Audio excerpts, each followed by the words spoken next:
Good morning and welcome to this week's episode of Iconic Freedom, The Formula. Here we set a standard for accountability and responsibility, the ownership of your choices and your outcomes and everything that follows. Let each care for self and all will be cared for. So when I talk about the formula, we talk about that periodic chart that you see on the various websites that this is posted on, where you create those elements that come together and bring harmony to your life. And if one of those elements in your life is not working, then you extract it and you reevaluate it and, again, bring that harmony to your life. One of the most common ways people lose clarity is by confusing what they feel with what is actually real. Confusing what they feel with what is actually real. And once that happens, perception, it doesn't just shift, but it will distort. Because emotion is very powerful. It's immediate and convincing, and it feels certain, right? People feel certainty when they're in their emotions. But feeling something strongly, it doesn't make it accurate. And that's where things really, they kind of start to break down at that point. Because when emotion becomes your lens, everything gets filtered through it. And you stop. You don't see what's happening. You see what it feels like is happening. You start having conversation in your head, right? And those things are not the same.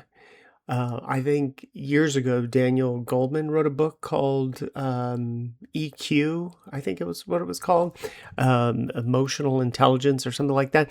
And one of the things he talked about was this place in the brain called the amygdala that it gets hijacked and blah, blah, blah. But and okay, so that may be true. I don't know the science of it, but I can tell you that if and none of that's going to matter to you if you are not developing personal responsibility and accountability for your choices, and that you are not forensically looking at your choices, your emotions, your feelings, down the road you go. So, okay, so let's slow all that down for a second. Something happens, you feel something, and then, without realizing it, you interpret the situation through that feeling. And once that interpretation gets locked in, it becomes your reality. Not the reality itself, but your version of what reality is. So, we've talked about this before, that reality is the observation of something without any emotion. You just see it for what it is. The minute you do anything with it, thinking about it, thinking about what it could be, you've already stopped seeing the reality. And you might think to yourself, well, how do you not do that? It's like, well, it's not necessarily saying that you have to not do it, but that you just have to be aware that you are doing it. Because then you can look back forensically at yourself and think, oh, okay, so where was my feeling interpreting what was going on? Where was I projecting something onto whatever? Where was I personifying something, creating a personification of something that doesn't actually exist? So let me give you what I think is a simple example. You send a message to someone, they don't respond. Hours go by, maybe a day. And inside that silence, emotion begins to fill the space.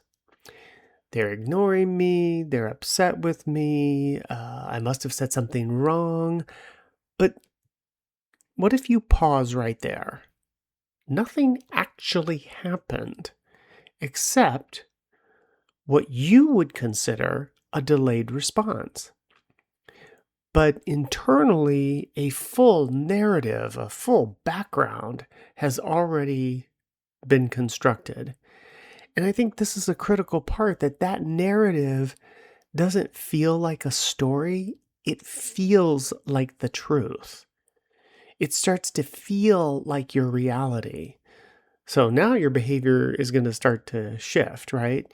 Your tone shifts, your energy shifts, your next interaction is going to be shaped by something that was never confirmed.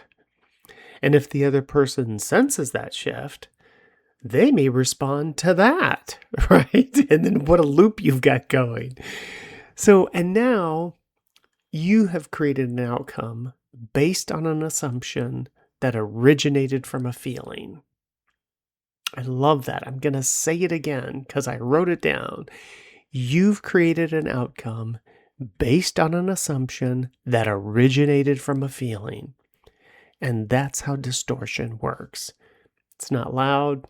It's quiet, frankly, to be honest. And it happens all the time. Someone's tone changes slightly and you feel disrespected. A conversation doesn't go the way you expected and you feel dismissed. Somebody's not paying attention to me. I said things and people aren't listening to me. You know, it's that kind of self-inflicted victimization that we go through. Someone sets a boundary and suddenly you feel rejected. It's like, but it's not wrong of them to do something that is right for them. They don't need to make you wrong, nor are they making you wrong. They're just talking about what's right for them. We are the ones that take it on and, try to do something with it. And I think in each of those moments, the feeling becomes the conclusion.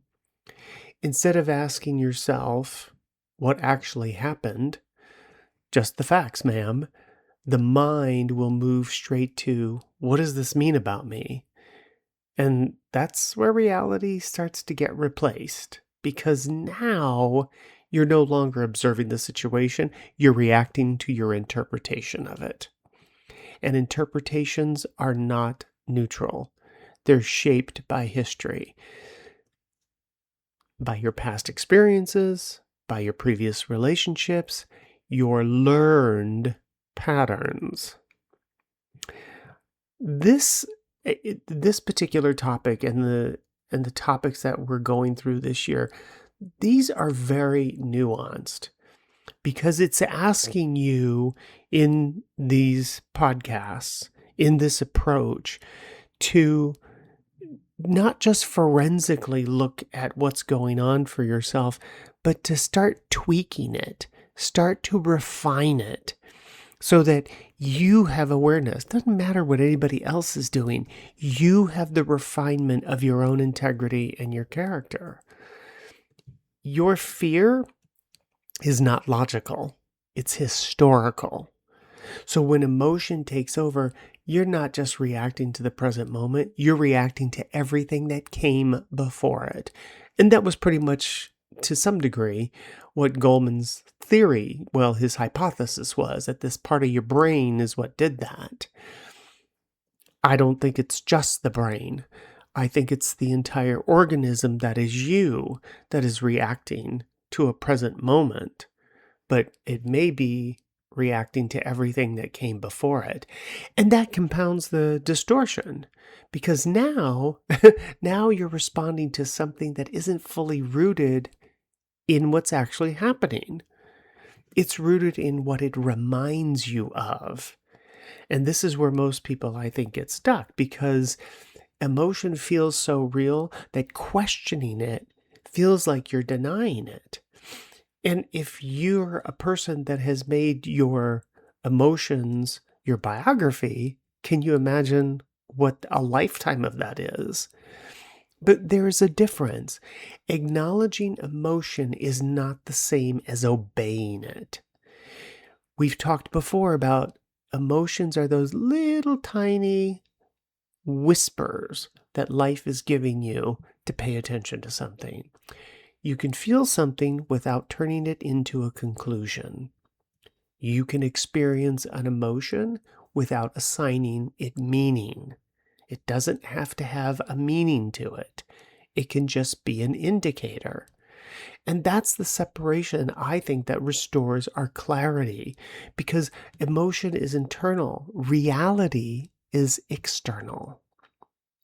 Emotion is internal, reality is external. Emotion tells you something that is happening inside of you, where reality starts to tell you what is happening outside of you. And when you get those two things confused, the distortion is just going to take over. So then the question becomes, well, how do I know the difference? You slow down. You create space between the feeling and the conclusion. You recognize that the emotion is the trigger, the whisper in your ear. And it doesn't need to have a conclusion. You don't have to figure it all out. Let's put it that way.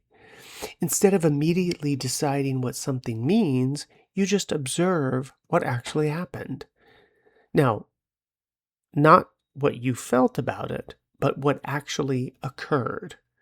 What was said, what was done, what can be verified. Again, just the facts. And when you do that, I think something really interesting happens. A lot of what felt certain starts to fall apart. Not because it wasn't felt, but because it wasn't true. And I think sometimes that can be uncomfortable for people because they box themselves into a situation where they can't save face, because it means you were convinced of something that wasn't accurate. But that discomfort is where the growth can happen. Because once you see that clearly, you stop trusting emotion as truth and you just start using it as information. Information about what's happening inside of you, not a definition of what's happening outside of you. And that distinction, I say, changes everything. Because now you're no longer reacting to life, you're observing it. And when you're observing, you begin to see clearly. And when you see clearly, you can choose your response. I say that your organism already knows its response, and that over time, you're just going to respond as you respond. And the more integrity and character you have, the less concerned you are about your response. Responsibility of choice obligates accountability of outcomes. So instead of asking, how do I feel about this? You begin to ask, what is actually happening here? And I think that question alone will bring you back to reality. Because clarity doesn't come from feeling more. It comes from seeing accurately, observing accurately. When you're in emotion, you're out of reality. And it's not because emotion is wrong, but it's because it's incomplete. And it's only an indicator, and you're doing something more with it than you need to. And I think once you understand that and you stop letting emotion define your world, you let it inform you without controlling you. And that's where clarity returns. Emotion is an indicator to pay attention to something, not draw a conclusion, just to pay attention. And anything more than that, you've removed yourself from reality and into fantasy, good or bad, depending on how you define it. Reality isn't about you. Your emotions are. Emotion is a signal, not a conclusion. Reality isn't about you, but your emotions about it are. And emotion is a signal, not a conclusion. The moment you treat it as a truth, you've stepped out of reality and into interpretation. Reality isn't about you. Your emotions are. Okay, hit that like button if you would. Share it with your family and friends. You never know how it might support them in their endeavor. All the fun links are below, and if you're inclined, feel free to subscribe on Buzzsprout. I am on X and Truth Social, TikTok, Facebook, and Instagram. The link to my newest book, The Christmas Cookie, Stories from the Counter, is listed below. I'd be grateful and honored if you chose to pick up a copy. It's a collection of heartwarming stories that I quietly say, unfold the very principles that we talk about here each week. And until next time, stay sharp, stay sovereign, and as always, remember, let each care for self, and all will be cared for. Make it a great week.